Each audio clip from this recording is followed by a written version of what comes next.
Hello, good morning students. आज मैं कुछ क्वेश्चन डिस्कस करूँगा यहाँ पे डाइलेक्ट्रिक से रिलेटेड, जो लास्ट लेक्चर में डिस्कशन हुआ था उस पे बेस्ड। ठीक है, तो उससे पहले एक छोटा सा टॉपिक और डिस्कस कर लेते हैं पहले। ठीक है, ये क्या, charge induced on the inner and outer surface of a dielectric due to free charge. कई बार ये डायरेक्ट क्वेश्चन की फॉर्म में आ जाता हो, तो मैंने जनरल केस करा दिया आपको। सपोज मेरे पास एक डाइलेक्ट्रिक है इस तरह से, कोई उसका एक इनर सरफेस ये है और आउटर सरफेस ये है, इसके जो बीच में ये है, यहाँ पे कोई डाइलेक्ट्रिक्स भर रखी है इन बिटवीन। राइट, ये क्या है, यहाँ पे कुछ डाइलेक्ट्रिक्स फिल कर रखी है जिसका डाइलेक्ट्रिक कांस्टेंट कितना है, एप्सिलॉन आर। ठीक है, या रिलेटिव परमिटिविटी कितनी है, एप्सिलॉन आर। और यहाँ पे देखो, यहाँ पे कोई भी मैंने क्या लिया है, यहाँ पे कोई भी डाइलेक्ट्रिक नहीं लिया, सिंपल वैक्यूम है। और कोई एक शेल है जिसकी इनर रेडियस और आउटर रेडियस दे रखी है, वो किसी भी शेप में हो सकता है, मैंने कोई जनरल शेप लिया है। ठीक है, तो देखिए इसमें क्या है, ये क्यू रख रखा है यहाँ पे, ये एप्सिलॉन आर है। और हमें क्या निकालना, मैं बाउंड चार्ज निकालना चाह रहा हूँ। यहाँ पे कितना होगा बाउंड चार्ज, उसके यहाँ पे कितना होगा, और अगर वॉल्यूम में कितना होगा। आ रही है तो बात समझ में। तो सबसे पहले हमें पता है जो जनरल गॉस लॉ है वो क्या है, E dot D S equal to Q free enclose by epsilon. ये आपको पता है, ये दोनों बताए थे ना मैंने, E dot D S equal to Q by epsilon not, और एक बार बताया था क्यू फ्री बाई एप्सिलॉन। ठीक है, एक बार आप जो प्रॉपर्टी चेक किए थे वो प्रॉपर्टी चेक कर रहे हैं। यहाँ पे मैंने क्या यूज़ लिया है, एप्सिलॉन किया यूज़। और जैसे ही यहाँ पे एप्सिलॉन यूज़ करता हूँ तो यहाँ पे मेरे को क्या लेना पड़ेगा, क्यू फ्री एनक्लोज्ड। एक दूसरा भी होता है, वहाँ पे क्यू फ्री जब एनक्लोज लेंगे उसमें दोनों फ्री भी चाहिएगा और बाउंड चार्ज भी चाहिएगा, और नीचे क्या आएगा वहाँ पे एप्सिलॉन। वो जनरल गॉसियन लॉ है, गॉस लॉ है। ठीक है, तो फर्स्ट ये हो गया। और क्यू फ्री एनक्लोज कितना है, मैंने देखो ये क्या लिया है, ये सरफेस लिया है, कोई भी शेप हो सकती है इसकी, कोई जनरल शेप ली है मैंने। ठीक है, मैं यहाँ पे ये ले लिया, तो यहाँ पे क्या आ जाएगा, E dot D S over complete surface S क्या होगा, Q by epsilon not R. ठीक है, क्यू फ्री एनक्लोज कितना होगा भाई, यहीं पे तो फ्री चार्ज है। और हाँ ध्यान रखना, मैंने यहाँ पे जो वॉल्यूम है इसका, वहाँ पे कोई फ्री चार्ज नहीं लिया है। ये अजम्पशन है, no free charge is assumed in the volume of the dielectric. ये अजम्पशन है, ध्यान रखना। ये क्या है, यहाँ पे अजम्पशन है, मैं ये अजम्पशन लेके चला हूँ, इट इज अजम्पशन। ठीक है, सो ऑल्सो मैं जो जनरल गॉस लॉ है वो अप्लाई कर सकता हूँ, ई dot D S over surface S. ठीक है, क्यू इनक्लोज बाई एप्सिलॉन। अब क्यू इनक्लोज में क्या आएगा, दोनों आएंगे, फ्री चार्ज भी और बाउंड चार्ज भी। क्यों, क्योंकि यहाँ पे बाउंड चार्ज भी होगा और यहाँ पे फ्री चार्ज भी होगा। आ रही है यहाँ तो बात समझ में, फ्री चार्ज भी होगा और बाउंड चार्ज भी होगा। सो मैंने ये लिख दिया यहाँ पे, क्यू फ्री कितना होगा, इसमें कितना इनक्लोज है क्यू, और बाउंड चार्ज तो मेरे को निकालना ही है, बाउंड चार्ज निकाल लेते हैं, चेक कर लेते हैं, क्यू फ्री क्यू बाउंड, दोनों को इक्वेट किया तो क्या आ गया यहाँ से, क्यू फ्री।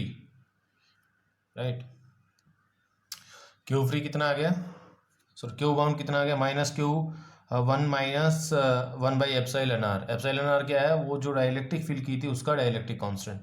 अच्छा एक बात देखिए, क्या यहाँ पे कोई रेफरेंस आ रहा है इसका, एस हमने क्या लिया है, क्या शेप ली है, कितना रेडियस लिया है, कहीं पे भी कुछ नहीं आ रहा है ना। क्यू भी इंडिपेंडेंट रहेगा एस पे, एप्सिलॉन आर भी इंडिपेंडेंट रहेगा। तो आप क्यू भी कैसा भी लेके चलो, क्यू भी कितना भी लेके चलो, सॉरी क्यू जो एस जो सरफेस है वो कैसा भी लेके चलो, क्यू भी कितना आना है, हमेशा इतना ही आना है। तो जैसे जैसे हम इसको स्मॉल करते जाएंगे, अब कितना भी बढ़ा लीजिए आप इसको, तब भी क्यू भी कितना आ रहा है, उतना ही आ रहा है। तो अगर मैं जैसे जैसे और भी स्मॉल करता जाऊंगा इसको, और भी स्मॉल करता जाऊंगा, तो क्यू भी इतना ही आएगा। तो इसका मतलब क्या हुआ, जो जितना भी जो बाउंड चार्ज है वो सारा का सारा कहाँ पे कहाँ पे है, इसके इनर सरफेस पे। क्योंकि देखो जब आप इतना ले रहे हैं तब भी आपका कितना आ रहा है, ये जो बाउंड चार्ज है तब भी कितना आ रहा है, माइनस क्यू भी over one minus epsilon R. और जब बढ़ा रहे हो तब भी इतना ही आ रहा। तो इसका मतलब जितना भी स्मॉल करते जाओगे, जितना भी स्मॉल करते जाओगे, तो इसका मतलब सारा का सारा जो चार्ज है, बाउंड चार्ज कहाँ पे है, वो सरफेस पे है। अभी बात समझ में आता है। तो और हमें पता है जो डाइलेक्ट्रिक पे नेट बाउंड चार्ज क्या रहेगा, हमेशा डाइलेक्ट्रिक पे कितना रहता है, हमेशा बाउंड चार्ज जीरो रहता है। तो आउटर जो बाकी बचेगा वो कहाँ होगा। अब देखिए, हम ये कह के चल रहे हैं कि सारा का सारा सरफेस पे है, इनर पे तो कुछ आ ही नहीं रहा। क्योंकि अगर ये जो आता, ये जो क्यू बाउंड चार्ज आ रहा है, अगर वो सरफेस पे डिपेंड करता, गॉसियन सरफेस पे, तो उसका मतलब उसके जो वॉल्यूम में है कुछ ना कुछ चार्ज रहेगा, बाउंड चार्ज, बट वो नहीं आ रहा है ऐसा, तो इसके मतलब बाउंड चार्ज वॉल्यूम में नहीं होगा। सारा का सारा क्या होगा, एक तो इनर सरफेस और जो बाकी बचा क्या, नेट बाउंड चार्ज ज़ीरो रहेगा, तो जो बाकी आउट जो नेगेटिव चार्ज रहेगा उतना ही, क्योंकि दोनों को ऐड कीजिए आप, क्या बनेगा हमेशा ज़ीरो, तो नेट और जो बाकी बाउंड चार्ज बचा वो कहाँ चला जाएगा, आउटर सरफेस। देखिए यहाँ पे कितना आ जाएगा नेगेटिव, ये क्यू रखा हुआ था, क्यू के रखते ही बाउंड चार्ज आ गया, क्यू बाउंड इनर सरफेस पे कितना आ गया, -Q1 - 1/ε r, और यहाँ पे आउटर सरफेस पे कितना आ गया, Q B equal to Q into 1 - ε r। Volume में कोई भी चार्ज नहीं होगा, ध्यान रखना, no bound charge in the volume. क्यों नहीं है अभी बताया मैंने, क्योंकि आप सरफेस को, गॉसियन सरफेस को जितना भी स्मॉल लेके चल रहे हो, आप कोई भी साइज लो, जो इनर वॉल्यूम में आप गॉसियन सरफेस ले रहे हो, आप उसका कोई भी साइज लो, हमेशा क्यू बाउंड चार्ज कितना आ रहा है, सेम आ रहा है। तो इसका मतलब क्या है, वो जो बाउंड चार्ज है वो सारा का सारा कहाँ फैला हुआ है, यहाँ पे। नहीं तो अदरवाइज वो यहाँ पे भी अगर डिस्ट्रीब्यूट होता तो जो बाउंड चार्ज है वो किस पे डिपेंड करता, एस पे डिपेंड करता, कि भी आपने एस का कितना साइज लिया, क्या शेप लिया, बट ऐसा नहीं है, तो इसका मतलब वॉल्यूम में भी चार्ज नहीं है। आगे बात समझ में, तो ये मैं कई जगह यूज़ करूँगा नेक्स्ट लेक्चर्स में, तो आप इसको ध्यान रखना हमेशा आपको, ठीक है। भी कोई भी आपको इस तरह का सिंपल सा सिस्टम दे रखा है जिसमें चार्ज रखा हुआ, चार्ज से आप इनर और आउटर सरफेस पे आप चार्ज निकाल सकते हो, और ये बोल सकते हो जो वॉल्यूम होगा उसमें कोई भी चार्ज नहीं होगा। अच्छा, एक अजम्पशन यहाँ पे क्या लेके चला है कि मैंने बाउंड जो सरफेस है, जो डाइलेक्ट्रिक का सरफेस है, उस पर कोई भी चार्ज नहीं लिया है, कोई भी फ्री चार्ज नहीं है वहाँ पे, तो ध्यान रखना है इस चीज़ का। अच्छा, एक और इम्पोर्टेंट है, न्यूमेरिकल को सोल्व करने के लिए 2 पॉइंट्स काफ़ी इंपॉर्टेंट है, तो आप इनको भी माइंड में रख सकते हो। फॉर स्पेरिकल सिमेट्रिक केस, अगर हमारे पास इस तरह का दे रखा है यहाँ, अब चार्ज कहीं पे भी हो सकते हैं, बस क्या होना चाहिए, डिस्ट्रीब्यूशन कैसा होना चाहिए, स्पेरिकल सिमेट्रिक। अब उसमें 4 स्पेरिकल सरफेस हो सकते हैं, या एक स्पेरिकल सरफेस और एक पॉइंट चार्ज हो सकता है जो कि सेंटर पे रखा हुआ, तो ये सारे के सारे क्या कैसे केसेस होंगे, स्पेरिकल सिमेट्री वाले केस होंगे। तो स्पेरिकल सिमेट्री में आप इलेक्ट्रिक फील्ड डायरेक्ट भी निकाल सकते हैं, या फिर डायरेक्टली तो इस फॉर्मूले से निकाल सकते हो, अभी बताऊंगा ये, या फिर क्या सिंपल फॉर्मूला क्या है, पहले ई निकालो, पहले डी निकालो और डी से आप ई निकालो, या डायरेक्ट ई भी निकाल सकते हो आप, मैंने वो मेथड भी बताया था, ई वैक्यूम वाला, या फिर ये तरीका भी है, आप गॉसियन सरफेस लो, गॉसियन सरफेस में क्या लगाओ, क्यू एनक्लोज ओवर 4πε0r। अब क्यू एनक्लोज जो ये वाला फॉर्मूला यूज़ कर रहा हूँ, नीचे मैंने क्या यूज़ किया है, एप्सिलॉन, क्या यूज़ किया है, एप्सिलॉन, तो मतलब क्यू एनक्लोज में वहाँ पे क्या आएगा, दोनों फ्री चार्ज भी और बाउंड चार्ज भी, तो Q free plus Q bound enclose over 4πε0r। तो आर डिस्टेंस पे मान लो ये सपोज यहाँ पे है, ये एग्जाम्पल दे रखा है। या फिर अगर मैं यहाँ पे एप्सिलॉन यूज़ करता हूँ तो ऊपर क्या आ जाएगा, सिर्फ क्यू फ्री एनक्लोज, यानी फ्री चार्ज से ही आप इलेक्ट्रिक फील्ड निकाल दोगे, और साथ में क्या लिख दोगे वहाँ पे, epsilon.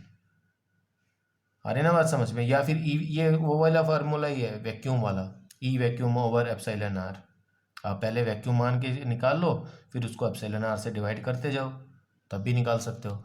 Same case cylinder case के लिए है, मैंने यहाँ पे कोई भी यहाँ पे मैं अगर एप्सिलॉन नोट लेता हूँ तो यहाँ पे दोनों लेने पड़ेंगे, या फिर यहाँ पे एप्सिलॉन लेता हूँ तो यहाँ पे क्यू फ्री एनक्लोज्ड एच क्या होगा, जो गॉसियन सरफेस ले रहे हो उसकी लेंथ, और आर क्या है, उस गॉसियन सरफेस की रेडियस। मैं इस पर भी बेस्ड क्वेश्चन कराऊंगा, इस पर भी बेस्ड क्वेश्चन कराऊंगा, ठीक है। अभी जो मैं क्वेश्चन डिस्कस करने जा रहा हूँ वो क्वेश्चन जो लास्ट लेक्चर था उस पर बेस्ड होगा टोटली, और इसी सेम क्वेश्चन को मैं इससे भी सोल्व करके दिखाऊंगा आप लोगों को। आ गया तो बात समझ में। तो अभी मैं लास्ट लेक्चर की जो एप्लीकेशंस जो डिस्कशन किया था उस पर बेस्ड एक न्यूमेरिकल करा रहा हूँ, राइट। देखिए ये क्वेश्चन है, ए sphere is made of dielectric has a uniform free charge density rho not. कोई एक स्फीयर दे रखा है, उस पर फ्री चार्ज है, यूनिफॉर्मली डिस्ट्रीब्यूट कर रखा है, तो स्पेरिकल सिमेट्रिक का केस हो गया। If the radius of the sphere is R and the dielectric constant is epsilon R, find the field inside and outside. देखिए इसने सिर्फ फील्ड पूछ रखा है, इलेक्ट्रिक फील्ड पूछ रखा है, इनसाइड और आउटसाइड निकालना। तो आप डी भी निकाल सकते हैं, पोलराइजेशन भी निकाल सकते हैं, और बाउंड चार्जेस भी निकाल सकते हैं, राइट। तो मैं भी सारी चीज़ें ही बता देता हूँ आप लोगों को इसमें। सपोज मेरे पास ये है, ये वाला केस हो गया, इसमें क्या है, एक ये इस तरह का स्फीयर दे रखा है, और उसने बताया कि भी जो बाउंड चार्ज हैं वो कैसे हैं, यूनिफॉर्मली डिस्ट्रीब्यूट है इस तरह से, ठीक है। उसकी डेंसिटी दे रखी है रो नोट, डेंसिटी कितनी है, रो नोट दे रखी है, और इसकी रेडियस कितनी है, आर। तो टोटल फ्री चार्ज कितना हो जाएगा, total free charge volume into density, density कितनी है, रो नोट इंटू वॉल्यूम कितना है, 4/3 πr3, क्योंकि यूनिफॉर्म है तो मैं डायरेक्ट मल्टीप्लिकेशन कर सकता हूँ, ठीक है। तो इस तरह से भी लिख सकते हैं उसको, ये टोटल फ्री चार्ज हो गया। तो सबसे पहले मैं डी कैलकुलेट करता हूँ इसका, ठीक है। तो डी कैलकुलेट, पहले मैं डी कैलकुलेट करता हूँ, पहले इनसाइड की बात कर लेता हूँ, इनसाइड क्या सिचुएशन है, ठीक है। सबसे पहले निकालते हैं इनसाइड के लिए,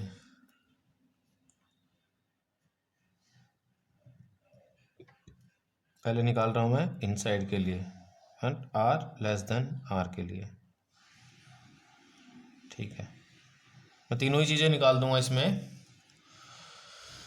देखिए सबसे पहले मैं, देखो अभी बता रहा हूँ मैं, अभी जो मैंने आज ये फॉर्मूला डिस्कस किया उस पर उसको यूज़ करके भी आप इसको फाइंड आउट कर सकते हैं। मैं इसको आपको होमवर्क के लिए दूंगा, आप इसको ट्राई करना। अगर प्रॉब्लम आती है तो मैं नेक्स्ट लेक्चर में डिस्कस करूँगा। अभी मैं जो लास्ट लेक्चर में मैंने डिस्कशन किया था कि भी पहले डी निकालेंगे, डी से देन ई, फिर उन दोनों की हेल्प से पी की हेल्प से हम बाउंड चार्जेस निकाल सकते हैं, राइट। सो देखिए इनसाइड निकाल रहा हूँ, तो डी आपको पता है डी क्या होता है, D dot D S equal to Q free enclosed over, ये बस और नहीं होता, क्यू फ्री एनक्लोज्ड, ठीक है। सो मैं क्या ले लेता हूँ यहाँ पे, स्पेरिकल सिमेट्री का केस है तो डायरेक्ट गॉस लॉ अप्लाई कर सकते हैं। ये रेडियस आर ले ली तो कितना हो जाएगा, रेडियली आउटवर्ड होगा। सो डी क्या होगा, डी इंटू 4πr², इसका एरिया कितना होगा 4πr², डी कितना है, बाहर की तरफ है डी, और डी एस भी बाहर की तरफ है, और क्यू इनक्लोज कितना होगा भाई, जो टोटल चार्ज है फ्री इनक्लोज कितना होगा, यहाँ पे डेंसिटी इंटू इसका वॉल्यूम, यहाँ पे डेंसिटी इंटू इसका वॉल्यूम, डेंसिटी कितनी है, रो नोट इंटू वॉल्यूम कितना हो जाएगा, 4π3πr³, क्योंकि इसमें इतना ही इनक्लोज चार्ज चाहिए मेरे को, ठीक है। तो 4π से 4π कैंसिल हो गया, r² ये कैंसिल हो गया, तो डी कितना आ गया, रो नोट r/3, किस डायरेक्शन में आ रहा है ये, आउटवर्ड,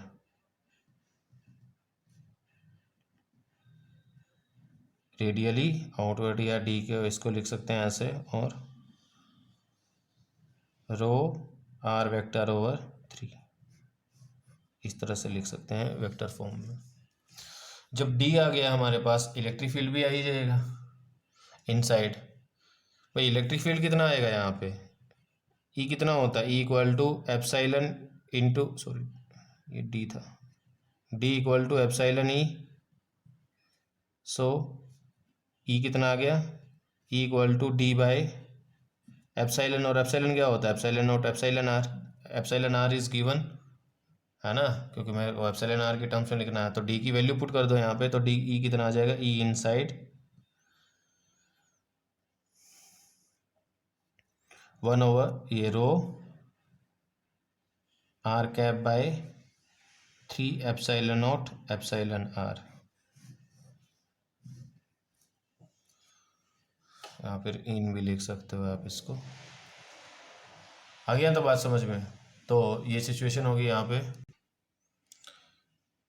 इलेक्ट्रिक फील्ड आ गया, डी आ गया, तो वहाँ से पी भी निकाल सकते हैं आप। पी के लिए मैंने बताया था, जब इसे डायरेक्टली ई की टर्म्स में लिख सकते हैं, and because P equal to epsilon naught chi E, और ये क्या था, epsilon naught into epsilon r-1 into E. ये सारा इनसाइड बता रहा हूँ मैं, ध्यान रखना, ये क्या कहाँ बता रहा हूँ, इनसाइड। तो पोलराइजेशन भी आ गया यहाँ से, पोलराइजेशन कितना आ जाएगा, वैल्यू पुट कर दो यहाँ पे, पी कितना आ गया, epsilon not epsilon r-1 into E, E की वैल्यू कितनी है, P rho r/3 epsilon not epsilon R, या फिर पी को r कैप की फॉर्म में भी लिख सकते हैं। पी क्या हो गया, epsilon naught into epsilon R minus one into rho R over 3 epsilon naught. अच्छा कट जाएगा एप्सिलॉन आर एप्सिलॉन नॉट, तो यहाँ से आ गया आर कैप, तो पी फाइनली बच गया मेरे पास। P equals to epsilon R ये है तो 1 माइनस 1 ओवर एप्सिलॉन आर ऐसे भी लिख सकते हैं आप इसको, क्योंकि ये कैंसिल हो गया है यहाँ से, into rho R by 3 R cap. तो ये पोलराइजेशन आ गया, ये क्या आ गया यहाँ से, पोलराइजेशन। अब जब पोलराइजेशन आ गया तो आप बाउंड चार्ज डेंसिटी भी निकाल सकते हो डेल डॉट पी करके।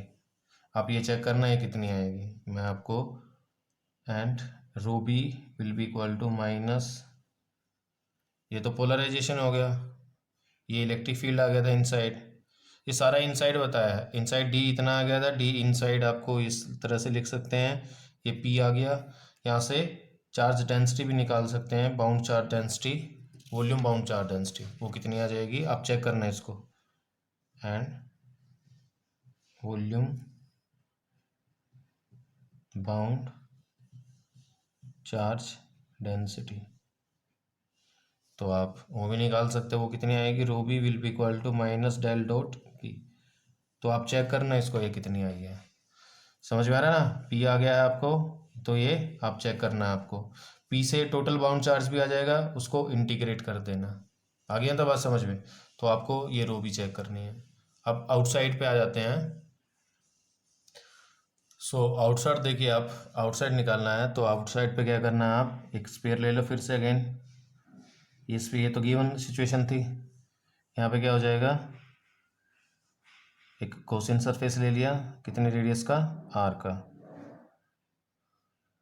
और आपको पता है ये गिवन था आपको टोटल चार्ज, तो फिर से अगेन ई डॉट डी एस लगा यूज़ करो, डी डॉट डी एस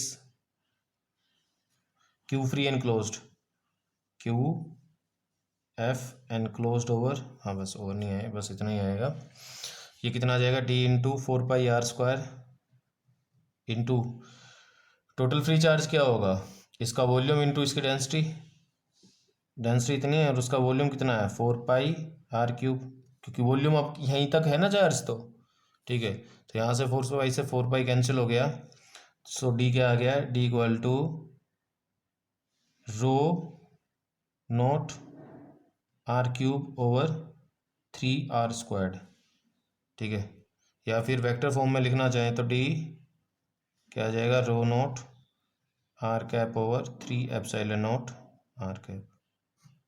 तो रेडियली आउटवर्ड डायरेक्शन में आ गया, E V D inside, sorry D outside, कहाँ पे निकाला मैंने ये, डी आउटसाइड, डी आउटसाइड, तो डी इनसाइड क्या हो जाएगा, बस डिवाइड कर दूंगा, ई आउटसाइड कितना हो जाएगा, divided by epsilon not epsilon R. अच्छा देखिए, जो बाहर है, बाहर वैक्यूम है, और वैक्यूम के लिए एप्सिलॉन आर कितना है, क्योंकि बाहर तो कोई नहीं है ना, तो एप्सिलॉन आर कितना है बाहर, 1 है वैक्यूम के लिए, so D by epsilon naught है सिंपल, सो डी आउट कितना आ जाएगा, rho naught r³ over 3 epsilon naught, यहाँ पे r² और आएगा 3, यहाँ पे एप्सिलॉन नॉट नहीं है, सॉरी ये क्या आएगा, यहाँ पे r² आएगा, सॉरी, ठीक है, यहाँ पे 3 epsilon naught r² R cap, so D out आ गया। अच्छा बाहर देखिए, बाहर कुछ भी नहीं है, पोलराइज किसको करेंगे, वैक्यूम है, वैक्यूम पोलराइज होगा नहीं, और वैसे भी एप्सिलॉन आर 1 है, तो एप्सिलॉन आर माइनस 1 कितना होगा, 1, सो पोलराइजेशन कितना होगा, so P outside is 0, no polarization for vacuum.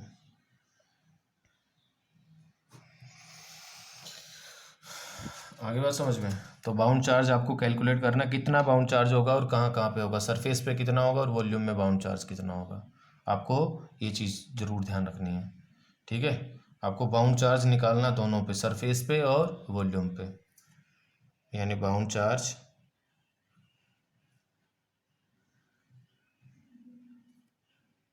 inside the surface, inside volume and surface of the dielectric. ये बहुत पहले करा चुका हूँ मैं, 4-5 क्वेश्चन डिस्कस करा चुका हूँ ऐसे। भाई आपको पोलराइजेशन पता है सब जगह, तो आप फाइंड आउट करो कितना आएगा, बाउंड चार्ज सरफेस पे कितना होगा और वॉल्यूम पे कितना होगा। आ रही है तो बात समझ में। तो ये आपके लिए मैं छोड़ रहा हूँ यहाँ पे एक्सरसाइज के लिए। अच्छा, जो ई इनसाइड आ गया हमारे पास, ई आउटसाइड आ गया, राइट। तो ई आउटसाइड कितना आया था, ये था मेरे पास E inside rho naught R vector over epsilon. इसको मैं ऐसे भी लिख सकता हूँ, rho naught R over 3 epsilon naught R into R cap. तो रेडियली आउटवर्ड है, आर पे लीनियरली डिपेंड कर रहा है, राइट। तो मैं क्या लिख सकता हूँ इसको, so rho naught R over 3 epsilon naught epsilon R into R cap, right. So ये ई इनसाइड था। तो अगर मैं मैग्नीट्यूड अगर ड्रॉ कर रहा हूँ इसका, तो कैसे बनेगा देखिए, आर पे मैं पहले ये बना लेता हूँ। ये क्या है, यहाँ पे इसका सरफेस है आर इक्वल टू आर पे, ठीक है।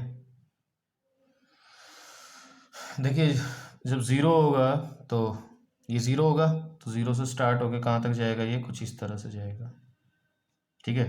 लीनियरली डिपेंड कर रहा है ना, क्योंकि E is proportional to magnitude of E is proportional to R, तो लीनियरली डिपेंड करेगा। जैसे जैसे ये जाएगा, देखो यहाँ पे, यहाँ तक गया एप्सिलॉन आर पे। अब देखो यहाँ पे पुट करो आर पे, जब हम लेफ्ट हैंड साइड से अप्रोच कर रहे होंगे, यानी इस साइड से अप्रोच कर रहे होंगे, तो फील्ड कहाँ जाएगा, कुछ इस तरह से। अब देख लेते हैं ये कितना होगा यहाँ पे, क्योंकि ये आर इक्वल टू आर है तो मैंने R equal to R put किया है यहाँ पे। तो यहाँ पे क्या आ जाएगा, rho capital rho naught R over 3 epsilon naught epsilon R, ठीक है, ओके। ये देखिए यहाँ पे जब आउटसाइड है तो जैसे जैसे इसको अप्रोच करेगा, अब यहाँ पे देख लेते हैं ये जो पॉइंट है आउटसाइड, जब राइट हैंड साइड से अप्रोच करेंगे तो यहाँ से ऐसे देखो, एक तो बात कंफर्म है कि भी ये जाएगा इस तरह से, थोड़ा सा कर्व में जाएगा इस तरह से, ठीक है, इस तरह से 1/r² की तरह वेरी करेगा। बट ये देख चेक करना, में ये ऐसे ही स्टार्ट करेगा, ये ऐसे स्टार्ट करेगा, तो जैसे ही आर होगा और हम राइट हैंड साइड से अप्रोच कर रहे होंगे, तो ये वाला चेक कीजिए। यहाँ पे कैपिटल आर पुट किए, यहाँ पे क्या पुट किया मैंने, कैपिटल आर। तो कैपिटल आर पुट करेंगे तो आर बच गया यहाँ पे, तो ये कितना बना, rho naught R over 3 epsilon note.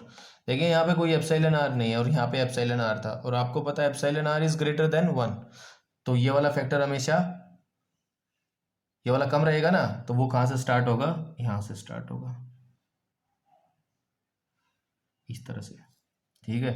तो आप इसको लिख भी सकते हैं यहाँ पे, देखिए भाई यहाँ से जब मैं अप्रोच कर रहा हूँ साइड से, तो कितना बनेगा ये, रो नोट यहाँ पे पुट किया तो आर कैंसिल हो गया आर स्क्वायर से, तो आर बाय 3 एप्सिलॉन नॉट, और ये ज़्यादा ही होगा ऑब्वियस सी बात है as compare to epsilon R. क्यों, क्योंकि epsilon R is greater than 1 for most of the dielectrics.